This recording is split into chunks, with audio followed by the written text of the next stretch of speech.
Bonjour à toutes, bonjour à tous. Merci de nous rester fidèles. Ce numéro d'entretien du jour essaiera de vous faire découvrir une discipline que tout le monde ne cerne pas forcément, et ce sera le Scrabble. Tout ceci avec le président de la Fédération béninoise de Scrabble, colonel Couton Roland Renaud. Bonjour. Bonjour, monsieur Torano. Merci d'accepter notre invitation. Ma première question, elle peut paraître anodine. Est-ce que le Scrabble, c'est un sport? Merci pour l'intérêt que vous portez au Scrabble, parce que c'est pas courant que les jeunes s'intéressent à notre discipline. Pour revenir à votre question, je dirais que le Scrabble est bel et bien un sport cérébral. Il permet l'enrichissement du vocabulaire, l'amélioration des connaissances grammaticales, il permet de développer l'esprit logique. Bref, c'est un excellent vecteur de développement d'aptitudes transversales. D'accord, Président. Quelles sont les particularités et à combien peut-on y jouer?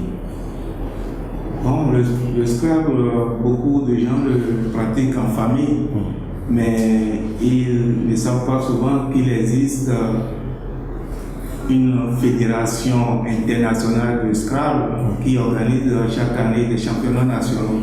Donc, le Scrabble a plusieurs variantes. Il y a ce que nous appelons le Scrabble classique. Celui-là, c'est celui que tous les gens pratiquent en famille. Il peut se jouer à 2, à 3 ou à 4. Mais le Scrabble de compétition, hormis le Scrabble classique, traite aussi au Scrabble duplicate. Et je pourrais vous expliquer au cours de notre conversation. Mais si vous voulez, donc pour le Scrabble duplicate, il n'y a pas de. On élimine le facteur chance.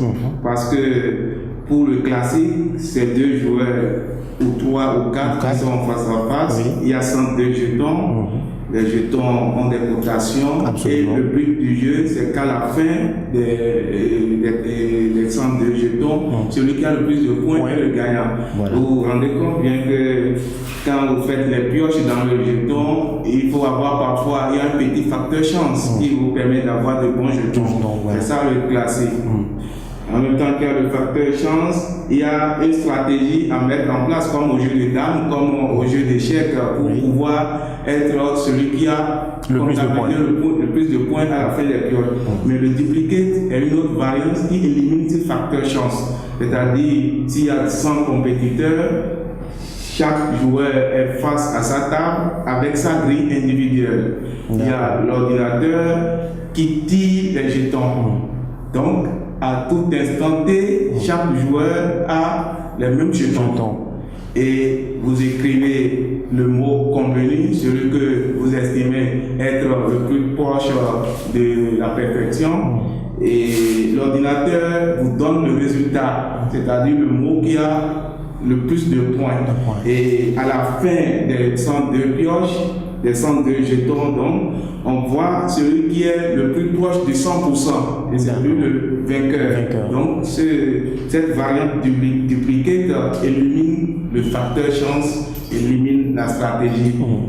Est-ce que cela se pratique donc en compétition? En compétition internationale. D'accord. Alors, Président, vous dirigez un comité exécutif de combien de membres et comment se passe le travail que vous abattez à la Fédération béninoise de Scrabble? Merci. Moi, je suis président de la Fédération béninoise de Scrabble depuis le 7 septembre 2013.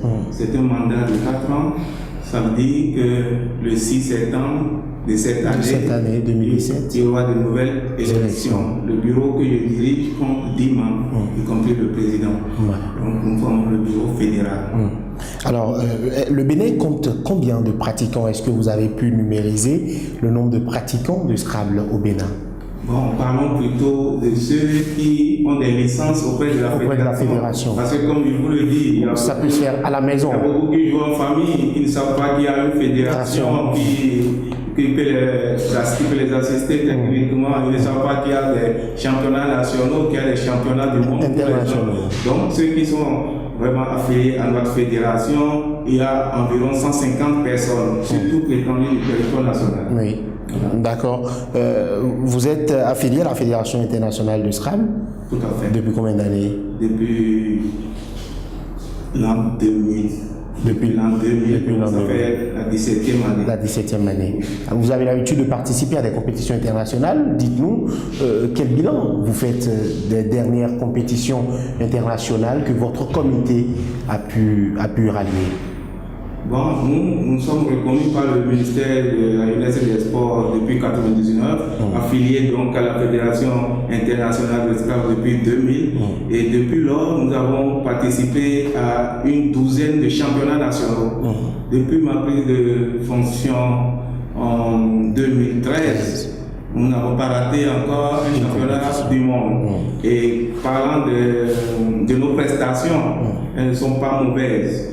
Surtout, nous excellons dans le Scrabble classique, la variante classique, où il y a lieu de stratégie, comme au lieu de dames, je vous ai dit. Oui. Déjà en 2011, le Bénin était 3e. En 2012, nous avons été 3e. Encore. Non, je rectifie. En 2011, le Bénin a été finaliste. En 2012, le Bénin a été finaliste. En 2013, non seulement un compatriote était finaliste, mais le deuxième était 3e. Ça veut dire que le Bénin, en 2013, à Rimouski, c'était au Québec, a placé 2 de ses participants dans les 3 meilleurs. Et tenez-vous bien, il n'était que les 2 à participer parce qu'au Québec, le billet d'avion étant trop cher, nous n'avons pu envoyer que 2 personnes. Et les 2 se sont retrouvés sur le podium. Et cerise sur le gâteau, en 2014, nous avons été champions du monde à Aix-les-Bains en France. C'est ça qui a couronné votre travail. Et à partir de 2015 et 2016, les résultats ont flanché un peu. Ont un peu flanché, peut-être à cause du manque de soutien. D'accord, nous allons justement parler, colonel Couton Roland Renaud. On a l'impression que les autorités en charge du sport au Bénin aident les fédérations à briller. Est-ce que c'est valable pour vous? Est-ce que vous bénéficiez aussi de cette manne et de ces bons rapports qu'entretiennent les autorités en charge du sport au Bénin? Bon, je ne dirais pas que nous ne bénéficions d'aucune subvention. Nous avons quelques subventions, même si elles sont très insuffisantes. Depuis 5 ans environ, pour faire une synthèse pour les activités nationales, dans le championnat national, nous avons souvent une subvention de 2 millions. Et pour les activités à l'international, c'est-à-dire le championnat d'Afrique et le championnat du monde, nous avons une subvention, ça varie entre 8 et 10 millions. Même si l'année passée, nous n'avons reçu que 5 millions. Mais le ministre de la Jeunesse, des Sports et des Loisirs a pourtant dit et réaffirmé qu'il n'y a pas de parti pris, qu'il n'y aura pas de sectarisme dans l'allocation des fonds aux fédérations. Qu'est-ce qui explique le fait qu'aujourd'hui, le Scrabble se retrouve un peu comme l'enfant mal aimé ou une des fédérations les plus lésées? J'ai l'impression que dans la vision des autorités, c'est comme si le Scrabble est un loisir. Alors que le Scrabble, comme je vous l'ai dit, c'est un excellent vecteur qui développe plusieurs aptitudes transversales. Je vous ai cité quelques-unes tout à l'heure. Donc, peut-être c'est le problème de classification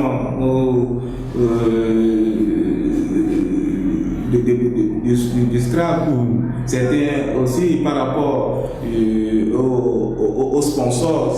Certains prennent le Scrabble comme un sport d'élitiste. Il n'est pas populaire, il n'attire pas grand monde. Donc nous avons des difficultés pour avoir des appuis. Donc, vous pensez que aujourd'hui le ministère des Sports devrait revoir la classification qui vous est attribuée actuellement, puisque quoi qu'on dise, que veut le peuple, c'est les fédérations qui ramènent des médailles. Et ici, vous êtes en train de faire un travail de fond pour que le Bénin puisse être cité au rang des meilleures nations du Scrabble dans les compétitions internationales. Vous méritez quand même appui et soutien de la part des autorités. Mais c'est ce qu'on espère, parce que quand le nouveau ministre Someki est arrivé, il nous a reçus, nous lui avons soumis nos préoccupations, il en a pris bonne note. Bon, seulement nous ne voyons pas encore les résultats. Nous espérons que pour la saison qui a commencé, et nous allons percevoir les promesses qu'il nous a faites. En octobre 2016, toutes les fédérations ont reçu des chèques du ministère des Sports. Je suppose que la fédération de Scrabble aussi a reçu sa partition. En octobre 2016. Nous aurions été heureux si nous avions perçu ce chèque. Nous avons appris par les médias que toutes les fédérations étaient conviées pour recevoir les chèques. Et notre trésorier s'est pointé au ministère des Sports, comme tous les trésoriers, je suppose, mais il lui a été dit que notre fédération n'était pas prise en compte. Nous n'avons pas eu plus d'éclaircissement. Donc l'année est terminée comme ça et nous sommes restés sur notre sport. D'accord. Alors, quelles sont vos prévisions à court, moyen et long terme, Président? Pour cette saison, vous voulez dire, c'est la saison 2016-2017. Le prochain rendez-vous est en avril, le 10 avril. Nous allons participer au championnat d'Afrique de Scrabble. Francophone, c'est à Abidjan. Et en juillet, toujours à Abidjan, il y a les Jeux de la francophonie auxquels, pour la première fois, le Scrabble est convié. Et le cours de la saison, ce serait en août à Martigny, en Suisse, pour les 46e championnat du monde du Scrabble. Alors, est-ce qu'aujourd'hui, qu'est-ce que vous pouvez dire à ceux qui ont envie de pratiquer le Scrabble? Est-ce que déjà on peut vivre du Scrabble? Est-ce qu'on peut en vivre, c'est-à-dire mener ça comme activité et y gagner des revenus? Est-ce que c'est possible?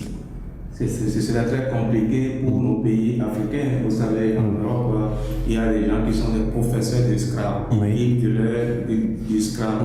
Mais c'est un peu comme le football, etc. Comme toutes les disciplines, ce serait compliqué parce que ce n'est pas encore implanté dans les mentalités ici. Alors, on a l'impression que l'Afrique s'en sort pourtant très bien parce qu'il y a que ce soit des Béninois, des Ghanéens, des Tchadiens, des Sénégalais qui arrivent à se hisser aux meilleures loges de cette compétition. Qu'est-ce qui explique cette présence des Africains à ce rang mondial-là pour le Scrabble, rapidement? Moi, je crois que l'intelligence est la chose le mieux partagée. Donc, tant que vous vous en donnez à fond à votre passion, il n'y a pas de raison que vous n'obteniez pas de résultats. Et je vous ai dit qu'il y a la version classique et la version dupliquée. Qu'est-ce qui explique que les Africains excellent plus dans le classique? Parce qu'on n'a pas besoin de tout le matériel pour faire le classique. Vous avez votre jeu, 2 joueurs et un dictionnaire, vous pouvez jouer à tout le temps. Alors que pour la version dupliquée, il faut un ordinateur, il faut un vis-à-vis, il faut une salle bien aménagée, etc.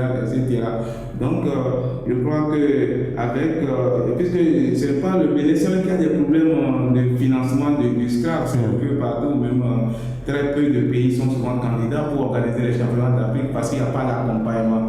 Si le Bénin se porte candidat pour organiser les championnats d'Afrique et qu'on n'a pas d'accompagnement du gouvernement, vous vous rendez compte qu'il y aura des difficultés, une mauvaise impression aux fédérations. Donc, je crois que c'est la passion du jeu qui fait que